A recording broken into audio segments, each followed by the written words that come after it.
Hey there! Did you know Kroger always gives you savings and rewards on top of our lower-than-low prices? And when you download the Kroger app, you'll enjoy over $500 in savings every week with digital coupons. And don't forget fuel points to help you save up to $1 per gallon at the pump.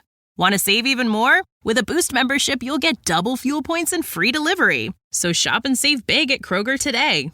Kroger, fresh for everyone. Savings may vary by state. Restrictions apply. See site for details.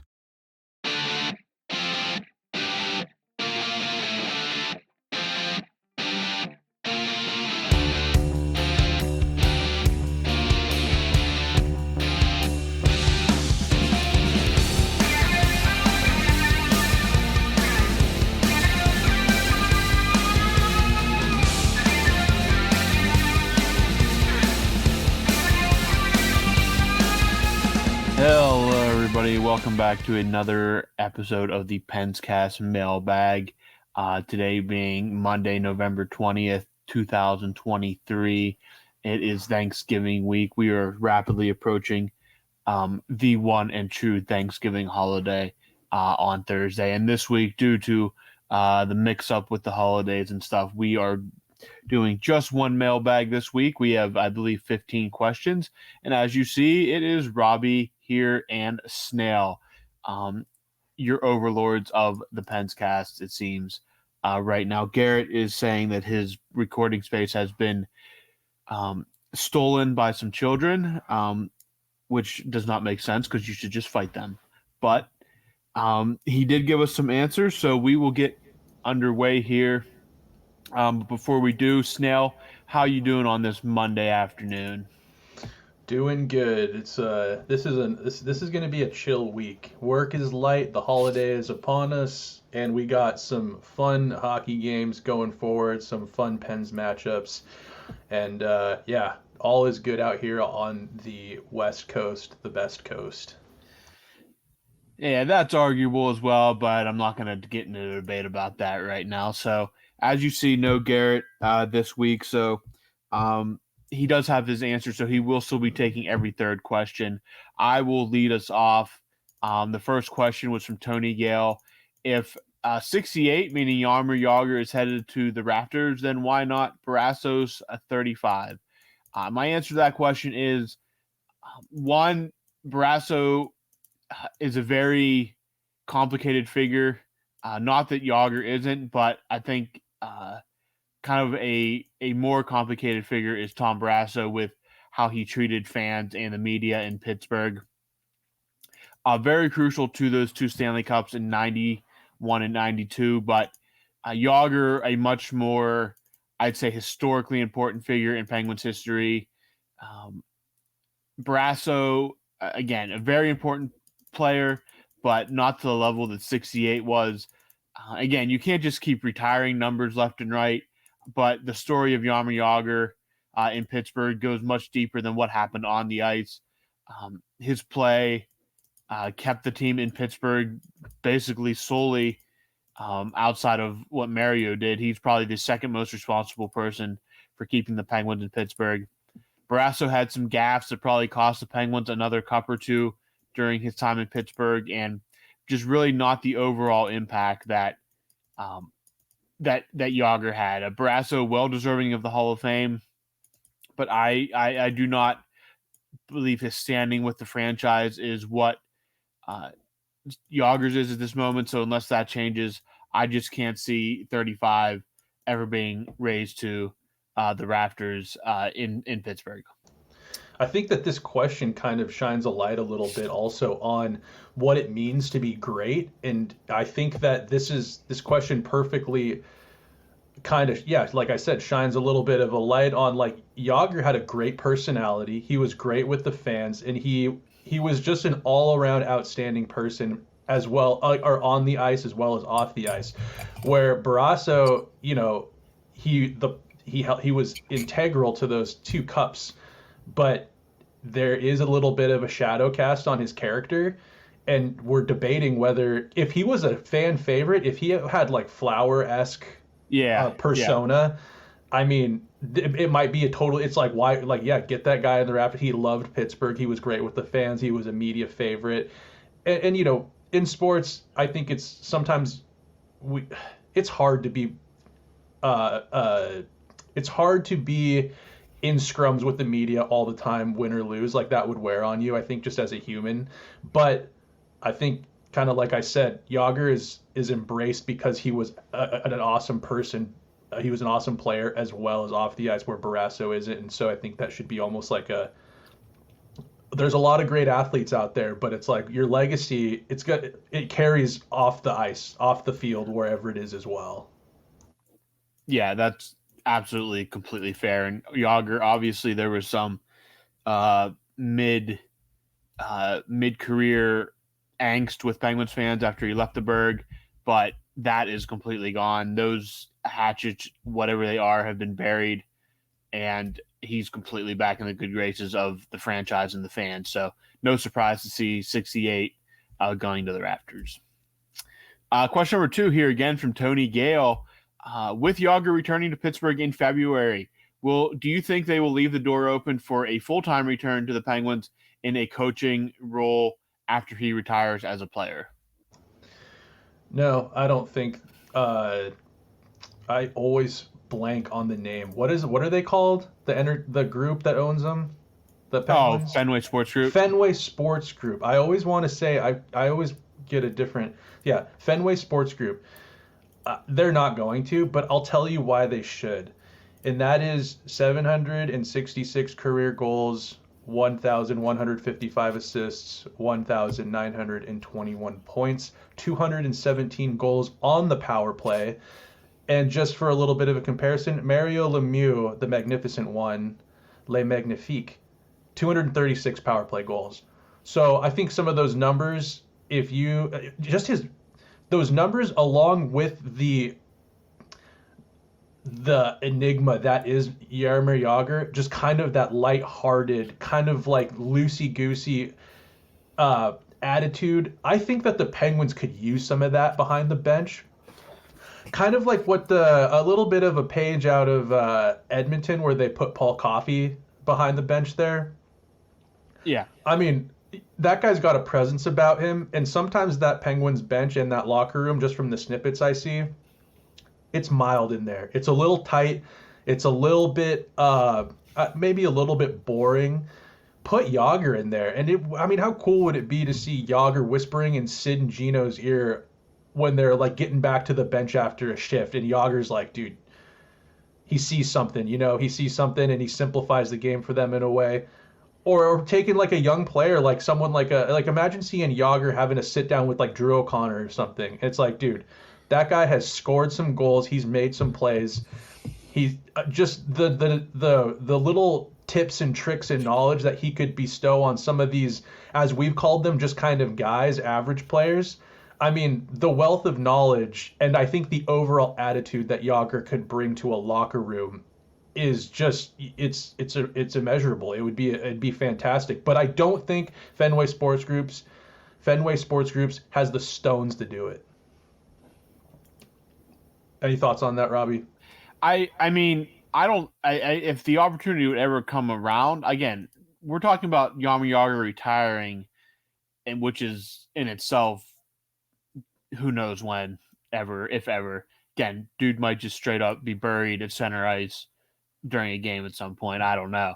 But I think I don't know how he would, if he'd ever want to be a coach. Like, I have no idea if he'd ever want to get into coaching. I really can't say. I mean, that's a factor in it as well. He has to want to do it. You can't just say, hey, come over here and do it. Does he have the personality to do that? I don't know. We'll find out if he ever retires. But again, I think if he would come over and say, hey, can I take on even a developmental role? I think something could be worked out, even if it's part-time, to come over and work with some guys. But I mean, it all comes down to if he ever retires to begin with. Like, again, I don't know what happens with the team he currently owns once he retires. Like, is that going to take up most of his time? That he might not even have time to come over and coach. So I guess we'll all see how that pans out in the coming years.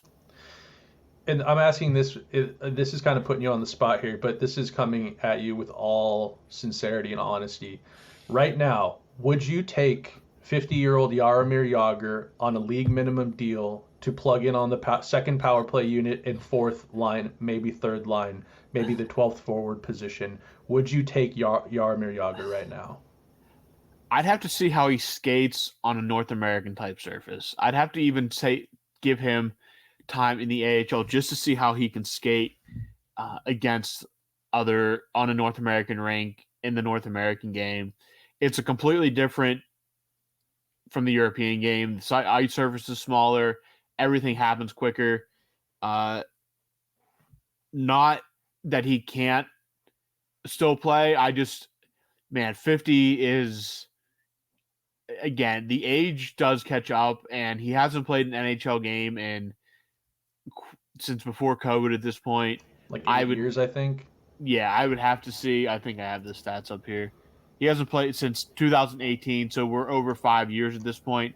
I would be very hard-pressed. I'd have to see him skating against North American professionals before I'd say yes or no to that question. He stays in impeccable shape, and he's a massive dude.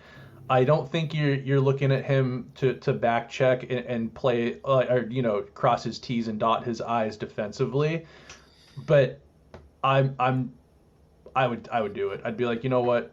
Let's just see how this goes. You're better than Carter at 50, as is.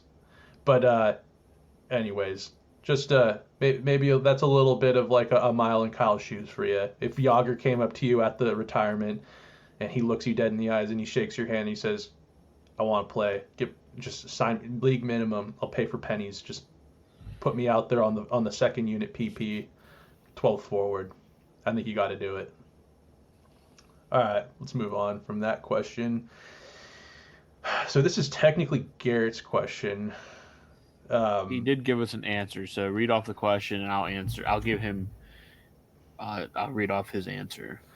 Tony Gale asks, Cadbury Dairy Milk or Hershey's? There's only one right answer here. So what is Cadbury Dairy Milk? Is that like a dairy product? Is that just raw milk or something? I think it's chocolate. It's just how it's made. Garrett says Hershey's chocolate sucks. Cadbury chocolate rolls. Garrett, you're from Pennsylvania. The standard answer is Hershey's always. I'm a Hershey's chocolate fan myself, so I'm going to say Garrett is wrong here. I mean, he has his own opinions, but I have my opinion that he is wrong. So, and basically, I mean, I can just ignore all these answers, technically. What's Garrett going to do about it? He ain't going to create his own episode. But what you could do is read Garrett's answer, and then we just berate him while he's not here to defend himself. Yeah, so he says Hershey's chocolate sucks, Cadbury chocolate rolls.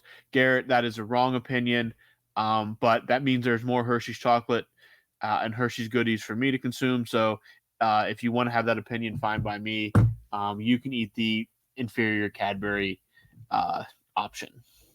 I kind of take that as Garrett has no hometown allegiance. I think he hates Pennsylvania. Yeah, he has no state pride. It's no really pride. disappointing. No pride Soft. in the Keystone State, but whatever. His opinion, not mine. Is Pennsylvania the Keystone State? I've heard you guys say that a few times. Does that have anything to do with Keystone, the beer? Keystone Light? No. So basically, Keystone State goes back to colonial times, where if you look at the map, Pennsylvania looks like a keystone in the colonies, meaning if it wasn't there, everything else would fall apart. It's kind of like definitely kind of a brag on our own, but again, when you create your own state nickname, you can call it whatever you want. But yeah, so Keystone State is just our state nickname. Yeah, that's basically it. Yeah. All right, question number 4, Tony Gale. This one's coming back to me here. Tony Gale says, mixed opinions on Jagr when I was chatting with a few fans there last Christmas. I'm assuming he means in Pittsburgh. What's the general feel about 68 heading to the rafters? Jagr is one of the reasons I started following the Penguins back in the 90s. Tony, I don't know how active you are on social media, but when this was announced, the jersey retirement was announced, basically everyone just let out in celebration. A lot has changed since he left in 2001. I mean, we're looking at 20. By the time the jersey retirement happens, we will be on the eve of like the 23rd anniversary of his trade out of Pittsburgh. So there's a lot that has changed in over 2 decades. So the original angst and frustration and anger toward Yager has greatly subsided. I'm not saying some fans don't still hold a bit of a grudge, but that has all, at least from the franchise perspective and Yager's perspective, that is all dead and buried. Most of the fans that, especially like you and I, Tony, and even Garrett, who grew up with 68 in some way, definitely understand what he meant to the franchise and are extremely, extremely happy to see this finally happening. And I really can't wait for it to come. Yeah, it's going to be a great night, a great event, and I'm sure there'll be stuff leading up to in the days prior to all this happening. It's going to be fantastic, and I really can't wait. I got to chime in quick on this, Tony. I feel like you're thinking about it a little too much. Like, yeah, it sucked when Yager left, and there's people that were bummed. But you know what they say? Grief, I have it right here. Grief is love with nowhere to go. It sucked that he left, but Yager is not just a Penguins legend. He is, if you're a fan of hockey, he is a hockey legend. He's like hockey royalty. He's just an enigma in the game. And it's an honor that he wants if he was sour on Pittsburgh, he could have totally been like, I'm not really feeling the retirement. There's some sticky feeling. Dude, Pittsburgh gave him his start, and he wants. This is awesome. This is awesome for the game. It's awesome for Yager. I would say just don't think about it too much. It's going to be an awesome night to celebrate. It's going to be awesome to see Yager in PPG. I hope he's got the mullet just rocking, maybe some tight denim, throwing it back to the early 90s. I'm super excited to hear what he's going to say. I hope he has some sort of really choppy speech written up, and it's going to be emotional, I can tell you that. So I'll digress, but I'm so juiced for this. It's going to be awesome to have the spotlight back on Yager.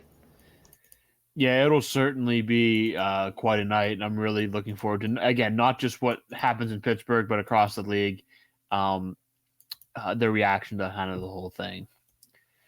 Question number 5 from Edward Beckham. I do not recall this name, so Edward, if this is your first time asking questions, we thank you very much for being a listener and participating. So get to this question here. It says, how do you feel about the NHL Global Series, meaning their international games? Would you like to see the Penguins take part in it? Tony Gale also had a question in this vein as well. I'd second that. In the UK, we've had the NHL at Wembley, the NBA at the O2 Arena in London, Major League Baseball at London Stadium. Surely it's time for the NHL to make an appearance. How about a stadium game at Wembley would be immense. So I actually kind of toiled with this question a bit. I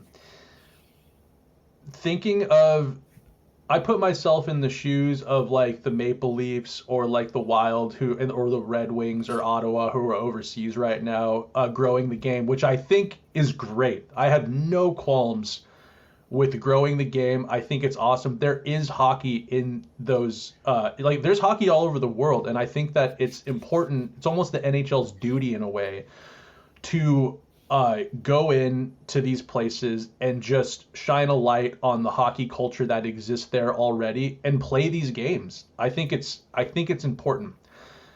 But I'm kind of a selfish guy, and selfishly, if the Penguins right now were going overseas to play 2 games, and you're messing up the schedule. There's not the schedule. You're messing up the players' schedule. Like games are at like 8 a.m. or whatever, and like technically our like Pittsburgh time, it would be 8 a.m. Travel fatigue, and with the Penguins' kind of shaky start to the season, especially coming out of October, and they've been doing pretty well in November so far. But selfishly, I would be like, why are we doing this stuff? Like, why can't they just be playing games at PPG?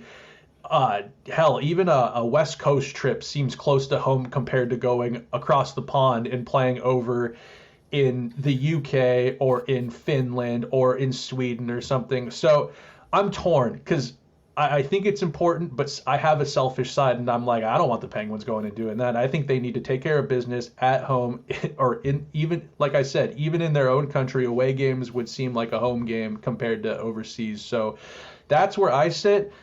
But if I'm taking my selfishness out of this, then I think the NHL does need to look into finding ways to grow the game, maybe not so much even in places that have the hockey culture, but like I hear rumblings of Mexico City. That would be so cool. Finding a way to get a hockey game played in Mexico City. They did Australia the preseason with LA and I believe it was Arizona. I don't know. Finding ways to get creative to play the game of hockey in other markets where maybe it doesn't exist. I'm all for it. I'm all for it. So I guess to put it simply, yes, but selfishly, no. Robbie, what about you? What do you think about growing the game overseas, playing these global series games? Where do you stand on all of that? Yeah, I think I mean the Penguins played one in 2008 in Stockholm, and that was before it really blew up. That was like the very beginning of everything. I think with FSG at the helm, it's going to happen. Even if Mario never would have sold, I think it's going to happen. You saw preseason games in Australia this year.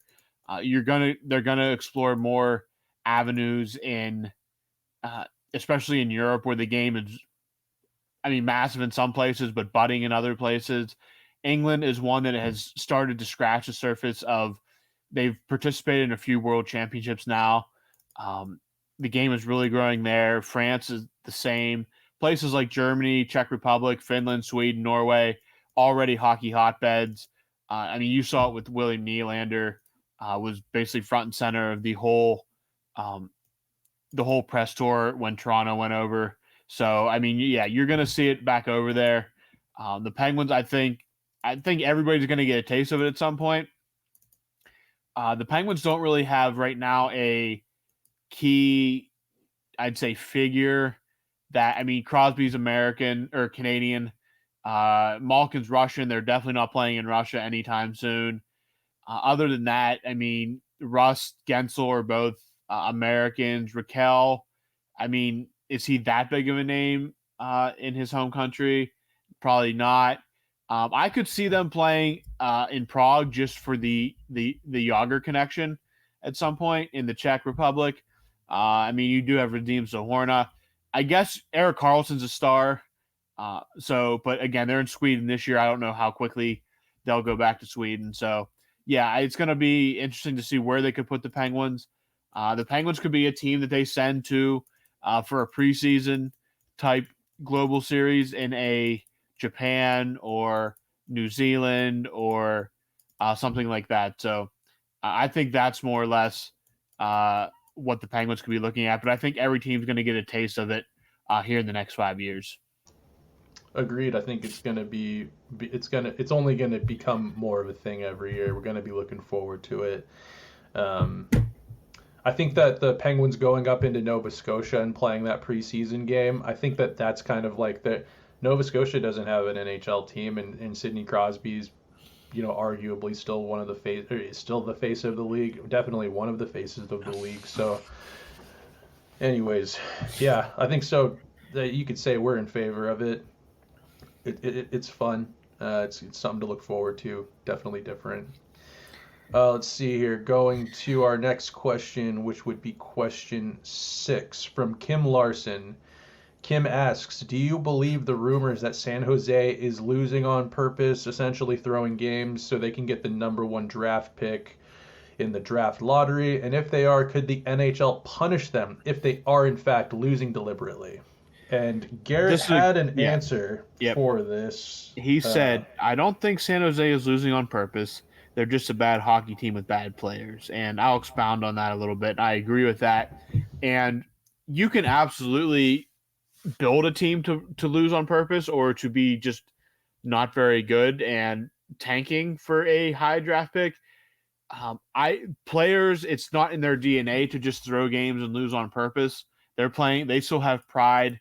They still have, they're still trying to make a mark. Could be trade pieces, could be trying to put together a season for a new contract, the next contract.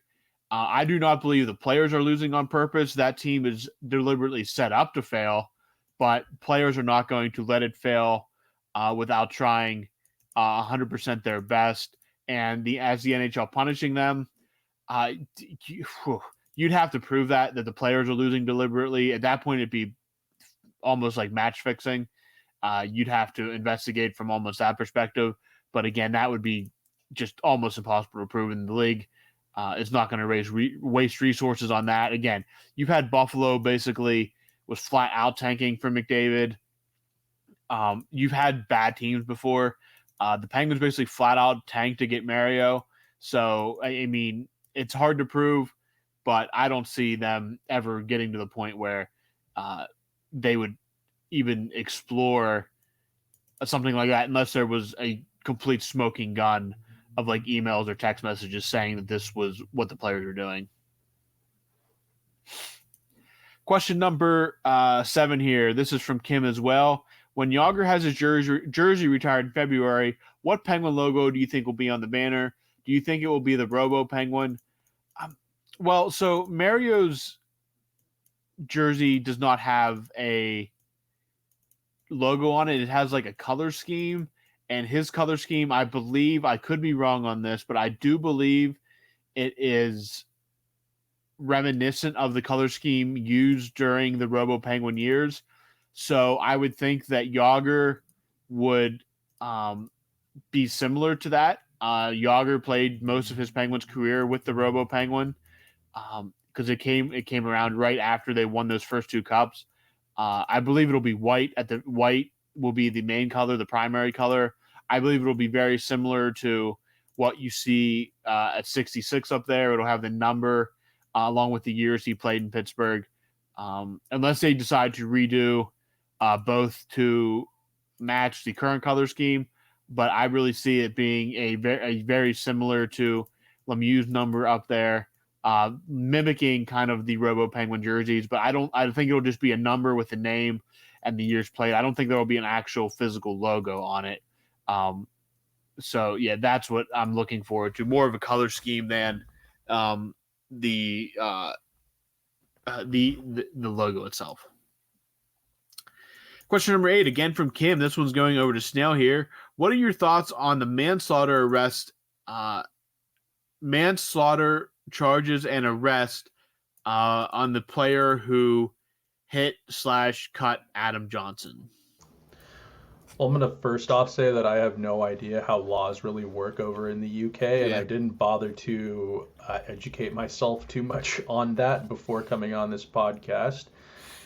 Secondly, I'll say that it's all just extremely unfortunate. Like before that game, this was like, can you imagine just like the whirlwind that guy who got arrested is in?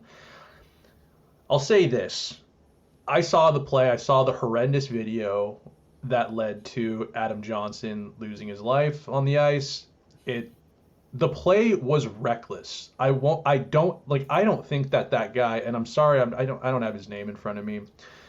He played in that 3 ice tournament that's during the summer. From what I hear, he's an awesome guy.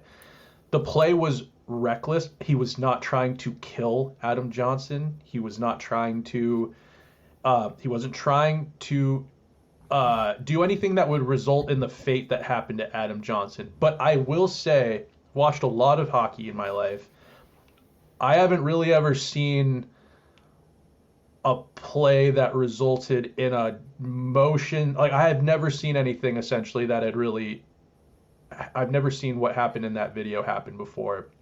And I think I can, it's not going out on too much of a limb here and saying that it's extremely reckless play. And so this isn't, a first-degree murder charge. This isn't conspiring or whatever. This isn't some true crime shit we're about to see unfold here. Manslaughter is, as far as I know in the United States, manslaughter can happen if you're driving a car and you unintentionally hit someone or end someone's life. That's a manslaughter charge. And that's, like I had said before I really started getting into this, is that I have no idea how the laws really work over in the UK, but I could assume it's probably something similar where a reckless act resulted in the death of Adam Johnson, and I don't think that he is, he hasn't been nothing's been proven yet. There isn't a lot of answers out there for the outcome of this this player, but there'll be an investigation. And I don't really know what manslaughter charges look like over there, especially one that's in a hockey game where you're signing up to play in a league where it's a dangerous sport. I'm sure there's some fine print that protects this player to a certain extent. But a reckless play did result in the loss of a life, and that will be investigated and looked into. And that's as much as I can really talk or speak on regarding the matter. Like I said, rest in peace to Adam Johnson. That was just horrific, and thoughts and prayers go out to his family, and as well as the person that inflicted the cut that happened on the ice. That guy's life has been flipped upside down, and he's out there playing hockey, man. He's not. This is not, like I said, this isn't some true crime story. This is just unfortunate all around. So let's move off of that bit of a bummer question, but I think it's a good question, and maybe we're shining a little bit of light on as far. Did you want to add anything to that, Rob? No, I mean, again, English law is much different than American or even Canadian law. I think a lot of people saw the news and immediately thought he was being arrested and charged. Like, it's much, from what I understand, I did see some people who are familiar with English law kind of give their take on it, and it's not as clear cut as what you'd be used to in the United States. So, good question, but I think best to let up to the experts on this one, just see how it all plays out without dropping a hot take and then just finding out 2 weeks later that we have absolutely no idea what we're talking about. Yeah, the player was Matt Petgrave. And again, just it's things suck for that guy right now too. Yeah. And he's not an enemy. I mean, it was an unfortunate accident. I just hope that people out there are keeping level heads, which the internet proves every day to me that no one out there does. But I'm hoping that maybe people listening to this can find a little bit of patience and compassion for this individual, because his life has been flipped upside down, and that was not what he was intending to do. Absolutely. All right. Next question is a Garrett Moving question. on. It's a Garrett question. Let's get out. Yeah. Let's see here. Kim Larson asks Garrett, do you think we should have kept John Marino, and are you okay with the trade?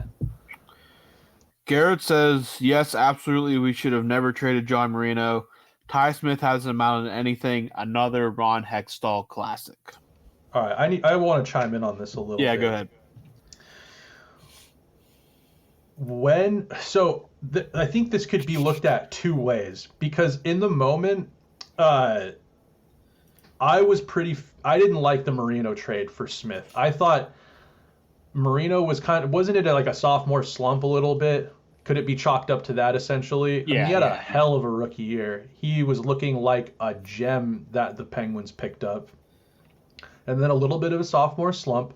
And then people were just clamoring that he was having like a Norris caliber season in Jersey. It was a 50-50 split. He had a great first half of the season that was making that trade look horrible. But then his season did not finish as strongly as it started, let's just say that. I think that what Hextall was trying to do was make the back end, the defensive core back there, bigger. And John Marino is not a big guy. He's an excellent offensive-minded, puck-moving defenseman who can kill penalties. He's a smart player out there. I'm not mad at trading John Marino, because right now, if we didn't know Erik Karlsson was coming in a couple years when that trade happened.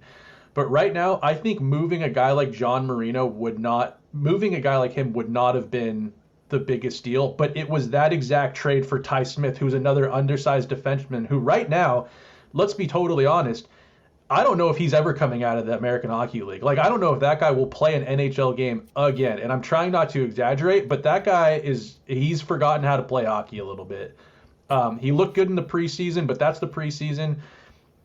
there's a couple of players that are going to play in front of Ty Smith, even given an injury or multiple injuries. P.O. Joseph is not playing games right now. This Riley Shea guy, hell of a player. He is looking like an awesome pickup. I think that he kind of reminds me of like an Oli Mata, like a little bit of like a better Oli Mata.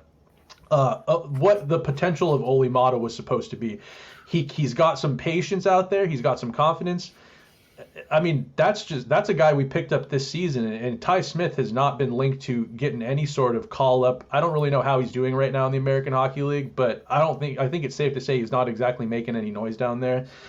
It is a horrible trade. Robbie, I'll pass it over to you. But overall, I think we can give that trade grade an F. Yeah, I mean, I agree with that as well. I think that basically, I mean, what's been said about that trade, if we could go back and reverse it, we would, but we can't. And again, the hype about Marino being a Norris Trophy candidate, don't buy that. But he would easily be in the lineup for the Penguins if he played, if he was still in Pittsburgh. But it is what it is. Move on from that. And I think overall right now, though, the Penguins defenseman core, it's not too bad. I'll take Erik Karlsson over John Marino, though. Let's put it that way. True, and like it's not like Marino is going to play third pairing. Like he's not a third pairing defenseman. No. He's a top four. He's a second pairing right shot guy. I think that's where he's kind of cemented himself. It's an embarrassment of riches, and it's not what you necessarily want on a third pairing. I think we could both agree that if moving Marino, he's a good piece. He could have used him, I think, for a better, different type of player. But the Ty Smith, it wasn't a lateral move. It was a downgrade. So let's get off that before we need to take blood pressure medication, because that one still stings.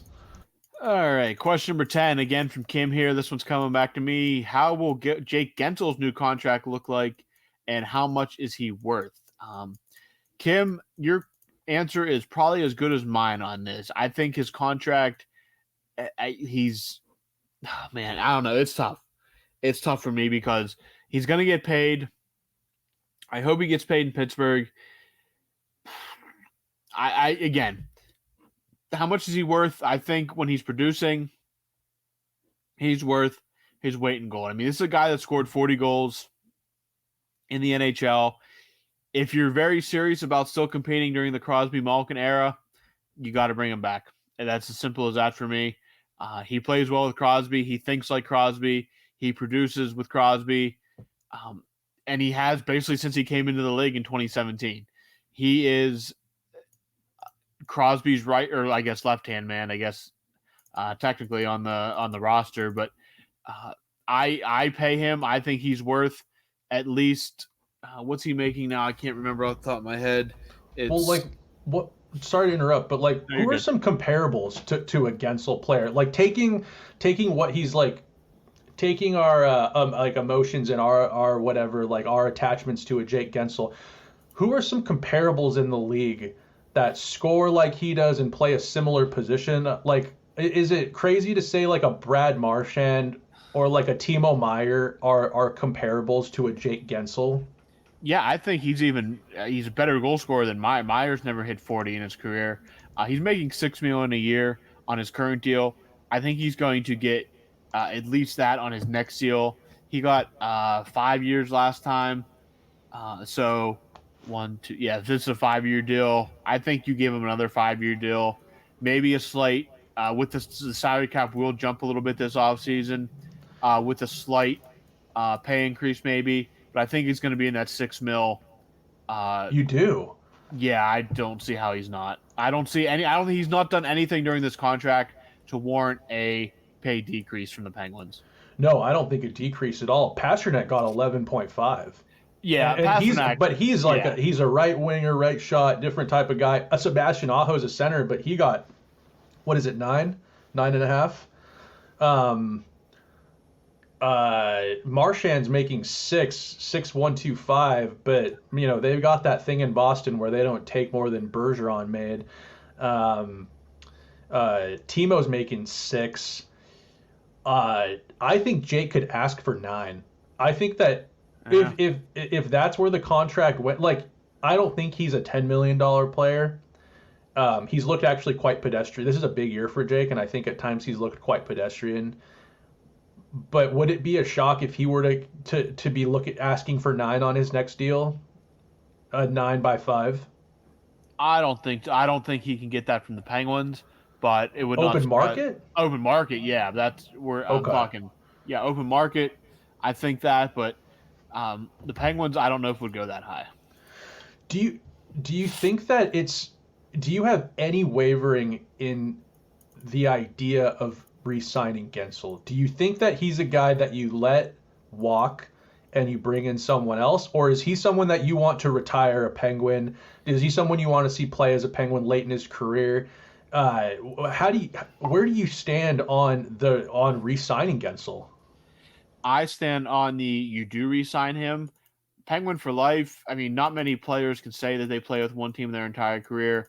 Again, who knows what happens after Crosby and Malkin are gone? Does a guy like Jake become a nice trade piece one of those years the Penguins are just bad? Let's say they give him a 6-year deal with 2 years left on that contract when Crosby and Malkin are maybe gone. Is he maybe a piece that you trade for a first round draft pick at the deadline? Maybe you maybe recap a bit of money on that to get that deal done. But yeah, again, there's just very few players out there that score 40 goals that hit the open market. Even less guys that have the chemistry that Jake does with Crosby. I think you pony up and get them. You try to do whatever you can. I don't think his asking price can go above $9 million, but on the open market, you never know. But maybe hometown discount, get that for 7.5, and let's call it a day. Get him there for 6 more years, and we roll with that. We roll with the high cap hit once everybody's out the door, and we're on to a new era of Penguins hockey. I'd be careful of that Billy G in Minnesota once his contract starts. Once these contract talks start happening. Jake Gensel's a Minnesota guy. I think he's actually like a Nebraska guy or something weird like that. But he lives in Minnesota in the off seasons. I think that's where he grew up, kind of playing hockey. His dad wasn't his dad like a coach or something in Minnesota. Yeah. Anyways, so Minnesota guy. Some of that cap hell that Minnesota's in right now, that's going to come off the books eventually. And I could see Billy being like, dude, this is a Minnesota guy. If whatever the Penguins are giving you, I'll give you more. I would be wary of old Billy G out there in Minnesota once if Jake were to hit the open market. Yeah, but that's a conversation for another Yeah. day. So let's move on here. Jake's a Penguin for now. All right. Question 11 from Kim again. This one's going to Snail. What are the top 3 logos in the NHL, and what are the 3 worst logos? Not just jerseys, but the actual logo itself. Yeah, not jerseys, because that's a whole. I could get into that. That's a whole mess. But yeah, I was actually thinking about this quite a bit. I looked over the questions last night, and I think I'm gonna leave the Penguins logo out of it because like it's just like bias. It's like, well, it's what the logo. I don't even want to get into all of that. But like just as like a visual, pleasing to the eye type of deal, thing that gives me kind of makes you feel something. Honestly, like the Detroit Red Wings, the winged wheel, it's just so good. It's just a good logo. It's iconic. It's classic. You know exactly what it means. It's old timey hockey to me. And then unfortunately, I mean the Flyers have a great logo as well. I mean, like despite what that team means to a Penguin fan, the Flyers have a great logo and a great color scheme. It's iconic. It just makes me feel and think a certain. It's like nostalgic. You know what I mean? I would say Detroit, the Flyers, and then it's probably one of the original 6. It's got to be like the Maple Leafs or the Chicago Blackhawks. I've never been a huge fan of the Bruins logo or the Rangers, and I'm trying to take fandom out of it. I hate the Rangers. I don't really like Boston. The Blackhawks probably. I like that. It's old timey. It just like makes me like feel like I just think of hockey. Bobby Hull. Um, uh, it makes me think of winter. Makes me think of grittiness. But it's anyways that. So yeah, I'd probably go with Detroit. I'm gonna take Flyers actually out of there. I'm gonna go Detroit, Chicago, and I hate Toronto so much, but that is a great looking logo, the Maple Leaf. How that's just hockey. That's Canada. That's old timey. It's classic. It's good. It's sharp. Um, I think I want you to chime in on this too, Robbie. What are your top three logos out there? A runner up would actually be Minnesota for me too. I like the Wild Okay. logo, but I'll digress. My top three best logos. I'm gonna go with the Buffalo Sabres with the logo they use now, just with the buffalo, and then the actual swords on the crest are absolutely excellent for me. Um, who else I'm gonna go with here? So many good options on these. Um, I'm going with the Flaming Sea in Calgary, especially with their new color scheme. The Flaming Sea is iconic, and really just kind of brings it all together. A great logo there. And my third and final one on uh, these top logos, and maybe I'm in the minority here, but the Senators going back to that '90s logo with like it kind of looks like the head what you'd see on a coin almost. Just really love that logo. A logo that I kind of grew up with around the league. Um, is one right there. And as for logos that I find bad, um,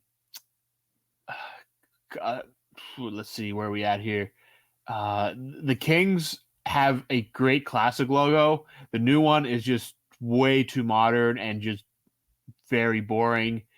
The Ducks logo, their main uniforms is just the D foot is just so boring and just so Bring back sad. Dark Wing. Yes, bring back Darkwing full time. To me, it is just so sad. And my third and final on here is the Winnipeg Jets logo.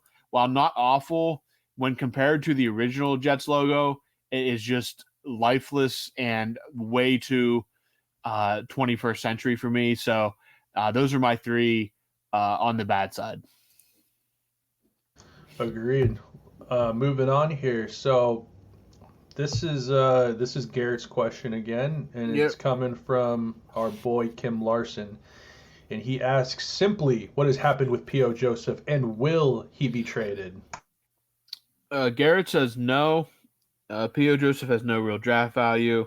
Pittsburgh can use him as cheap depth for now, and I it's only two sentences, but I think Garrett pretty much wrapped up that question pretty well there. There's not much trade value in P.O. Joseph right now, and you can use him as a plug guy when needed. So I don't think there's going to be too much activity on the P.O. Joseph trade front unless he is a part of a larger deal. But I don't think you're ever going to see him in just any kind of one for one swap. Maybe the deadline you get him for a 6th or 7th round draft pick or something like that. But I don't see much value there right now. So I think Garrett pretty much summed up that one pretty quickly. I think so. I think he doesn't really have a ton of value right now. But let's not forget, like he played like most of last year. He is a third pairing guy. Yeah. Oftentimes on the top pair. Sometimes like he was kind of all over the place, but he was pretty solid for the Pens last year. He's fast. Um, he can move the puck for sure, and I think a couple of times we've probably forgotten, but he can chase guys down in the defensive end. That speed on defense really played well into the Penguins' hands last year on multiple occasions. I would think it's a bit of a stretch for what did Garrett say? He has no trade value. Yeah, I mean he I, is I very very limited, I'd say. he has some limited trade value, but maybe like you said, Robbie, he could be packaged up nicely. I think a team at the deadline looking for a defenseman, that is like the number one commodity at the deadline is defenseman. I think that you could get a draft pick maybe, or you package him if you're looking to make a bigger splash. Yeah, I agree with that as well. All right, question number 13. Going back to Edward here, is downtown Pittsburgh the best area to stay when visiting? Edward said he's coming for a week in April to catch the last 3 home games, plus watch the Pirates. Any other recommendations for things to do around the city? Edward, downtown has its definite choice of hotels. You can stay on the North Shore as well. That's closer to PNC Park, and then you can Uber to PPG Paints Arena. But downtown has quite a few hotels to choose from that are within walking distance of restaurants and restaurants and other things to do, and within walking distance of PPG Paints Arena. But yeah, other than downtown's a good place to stay. Any other recommendations for around the city? The Pittsburgh Aviary is just about a little, I believe, northwest, not very far from PNC Park. If you're into any kind of wildlife or outdoors, a very cool place to visit. You have the Carnegie Science Center right down by Acrisure Stadium. Trying to think of some other cool. There's a bunch of cool. You have Heinz History Museum, which is down in that area near the Strip District. The Strip is a very cool place to visit too, for a very ethnic twist on things. And if you want cheap knockoff on trademark merchandise, if you want really the best of weird Pittsburgh, the Strip is a place to go. And if you stay downtown, you can get easy access to the Strip as well. A bunch of cool stuff to do downtown, even just walking around and seeing the history of the city. If you are a Pirates fan, the Roberto Clemente Museum is down in Pittsburgh as well, so check that out as well. A lot of cool stuff, a lot of good places to eat. But if it's getting toward April and you're still looking for things to do, Edward, hit us up and we'll get to you again. We have question 14 and 15 that I believe are from ours truly, Snail. So, Snail, I will let you grab those and ask them, and we can talk about them real quick to wrap up the episode.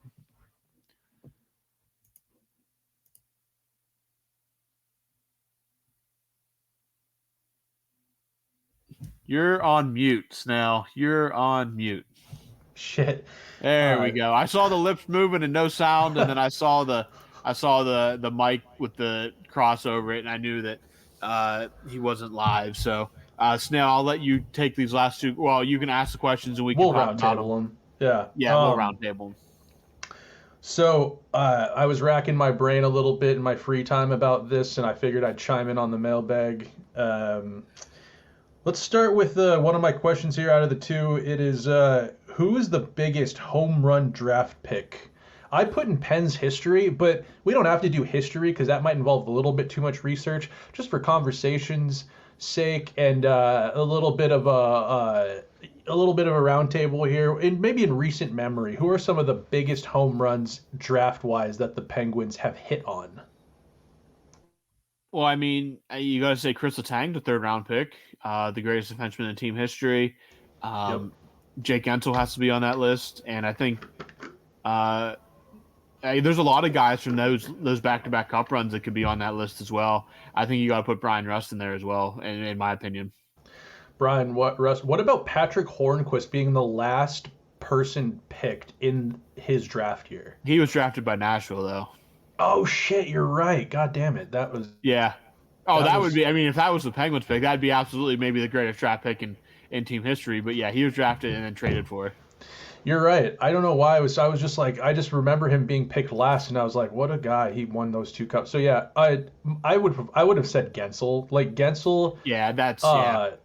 Believe it or not, there actually was a little bit of buzz about Jake before he was drafted. Who is that guy up in Canada? The prospect guy. He always talks about the World Juniors and the draft picks. He was talking about Guentzel a little bit, and then he fell to where he did. And I mean, that guy. If you could redraft, would you take him top 5 maybe? Top 6? I'd have to look at that draft class, but I mean, again, the redrafts are always easy in my opinion because like you can just look at those draft class who produced all this great talent, and I mean Guentzel. I mean, 40 goal scorers don't just grow on trees. And I think if you look at that, whatever draft class he was, not many 40 goal scorers come out of these draft classes. And I think that you have to put him on in that top 5, top 10 of that draft class. So that's the year that Nate McKinnon went first overall. This was in Okay. 2013. 13. It goes Nate McKinnon, Alexander Barkov. Those are locks. That's as good as it gets. But then after that, it's Jonathan Drouin, who is not having a good time in his career right now. He is, he's on his third team. I don't even know if he's playing every night. Yeah. Seth Jones, promising in Columbus or in Nashville, and then in Columbus, and then Chicago. They've been not the Chicago of old, and I think that's kind of affected his game. That's debatable. And then Elias Lindholm, pretty good player up in Calgary right now. And then after that, this would be pick 6 is Sean Monahan, 7 Darnell Nurse, 8 Rasmus Ristolainen, 9 Bo Horvat, 10 Valerie Nichushkin. And then after that, it's like Samuel Morin, Max Domi, Josh Morrissey, Alex Wenberg, Ryan Pollock, Nikita Zadorov, Curtis Lazar, Mirko Mueller, Anthony Mantha's on here, Freddie the Goat, Freddie Gauthier, Andre Burakovsky, Shea Theodore, Marco Dano, Ryan Hartman. So some good players in there. But I mean, Gensel, you can chalk him up to 30 every year. I mean, could Gensel have maybe been would you take Gensel right now over Jonathan Drouin? Oh, absolutely. I think the only one that I maybe argue with is because when Seth Jones came into the league, I think Jones, it's hard to argue against what you saw from Seth Jones in Nashville and Columbus. So I would absolutely have to put I think at worst I would put Jake Gensel 4th. At worst. And I guess if we're really putting the hindsight 2020 on, Seth Jones was only good, I think, in Nashville and in Columbus because he was insulated with really good defense. Nashville had the best decor in recent history. Like maybe the Blackhawks is another one, the Blackhawks that were winning cups, but they had Shea Weber, they had that Ellis guy, they had Ekholm. I mean, them in Anaheim were like the D factory for the NHL for a lot of years. And Elias Lindholm's a good player as well too. I'll say that but Jake is a blue collar type guy, and he's good for 30 to 40 a year, and he pretty healthy type dude. I guess I think it would be hard. Yeah, 3rd or 4th. I guess I agree with you. He could go 3rd. Wouldn't have been a bust or a bad pick by any means. So the Hockey Writers, which is a website, did a redraft of 2013 this summer as like a 10-year anniversary thing. And here's where they came up with. They went, and this is in order from first on down: Nathan McKinnon and Sasha Barkov, which we talked about. 3rd, he went with Elias Lindholm. 4th, he went with Josh Morrissey. 5th, he went with, and this is not a name that I realized was in this draft, was UC Saros. So yeah, that one would be. I mean, wow. Goaltenders like that don't just pop up. With 6th, he went with Bo Horvat. 7th, he went with Darnell Nurse. He was the 3rd guy in this draft that he kept at the original position. 8th, he went with Mackenzie Weegar, and then 9th, with the Vancouver Canucks is where he brings in Jake Gensel, and then rounding out the top 10, he went with Oliver Bjorkstrand to the Dallas Stars. Yeah, it's hard to argue with that list as well. There's some good names on there. Weegar's a hell of a defenseman. Lindholm's a great player, like I'd said. He's a centerman. You'll take a centerman, I think, over a winger if you're trying to build something.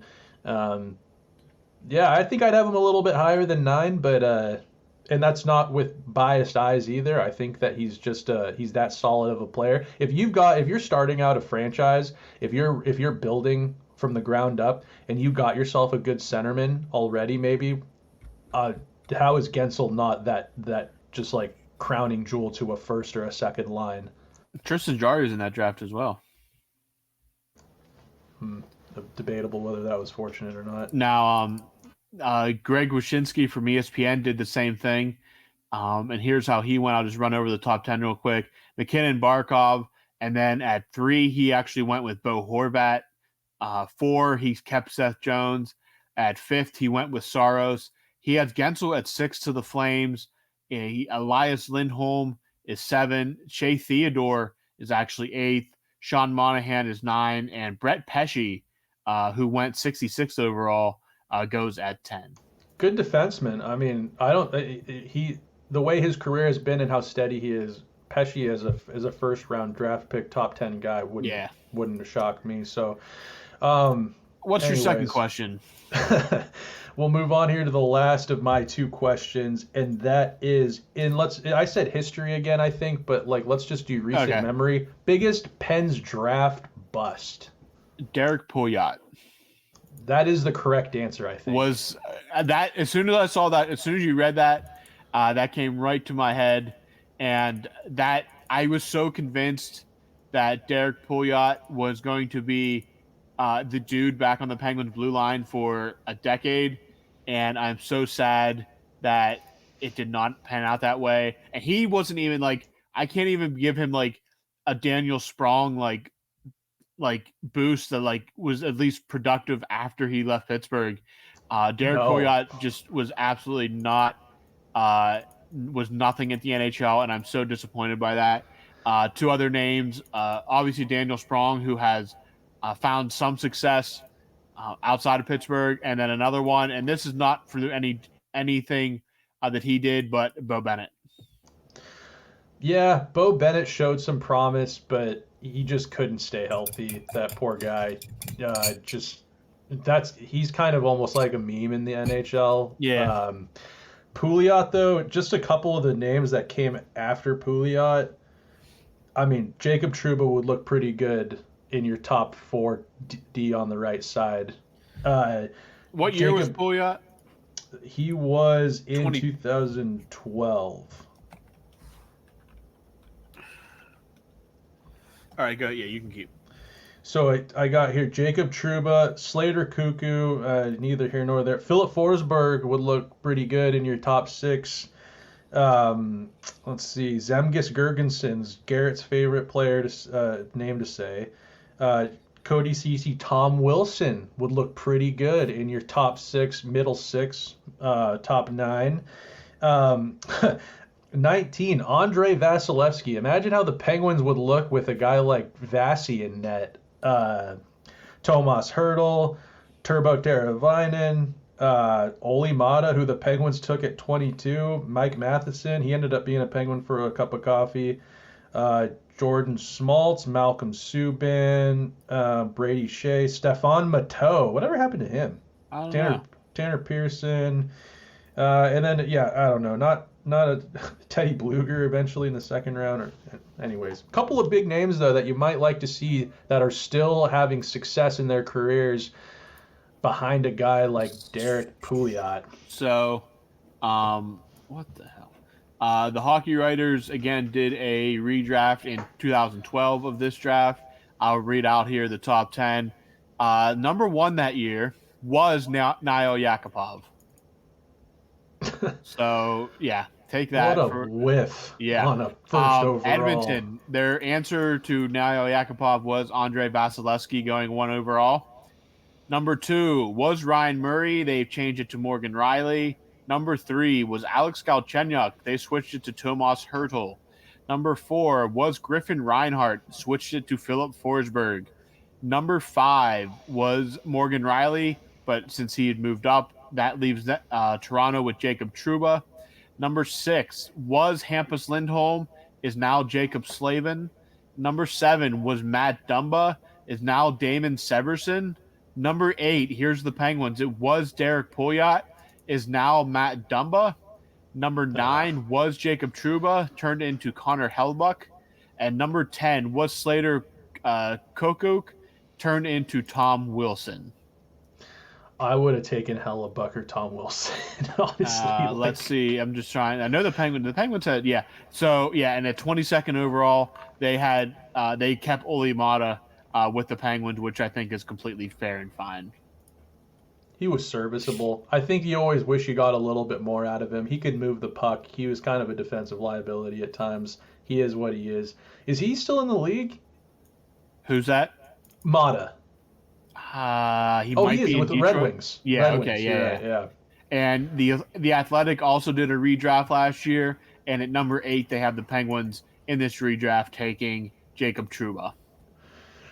He is a good bruising defenseman that I would take on my team every single day of the week and twice, if not thrice, on Sunday. That is correct.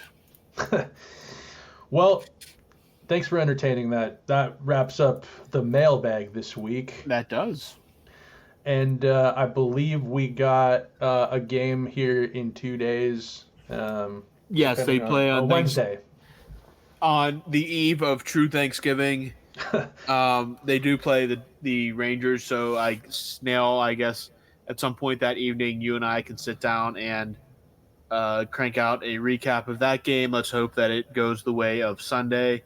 That was fun. Let's keep doing more of that. As for Garrett, who knows what he'll be doing? He's gonna be doing. I can guarantee you're not gonna hear from him. Yeah, Garrett. We might hear from. If we hear from Garrett, we'll let everybody know. Sound the alarms. Yes, we will sound the alarms. We will light the fires of Rohan if we hear from Garrett. Also, dude, can we just quickly mention we missed our good pal, longtime friend of the show, Brian. Yeah, Brian did not ask a question this week, and he was active in the mailbag. He did respond to one of Snail's questions. So, Brian, I don't know. Maybe he was off last week and didn't have time to drive around delivering mail, thinking of questions. But he does it on foot. He walks. Oh, that's right. Maybe he did not work last week and he did not have an opportunity to come up with any questions. But Brian, hopefully we have him back for next week's mailbag. But as for now, that wraps up this week's mailbag. Snail, we'll talk to you again on Wednesday. Garrett, who knows? We'll keep everybody updated on that. And as for myself, thanks for tuning in. And if you do not listen to us again before Thursday, have a good Thanksgiving and have a safe holiday weekend. And we will talk to you after that.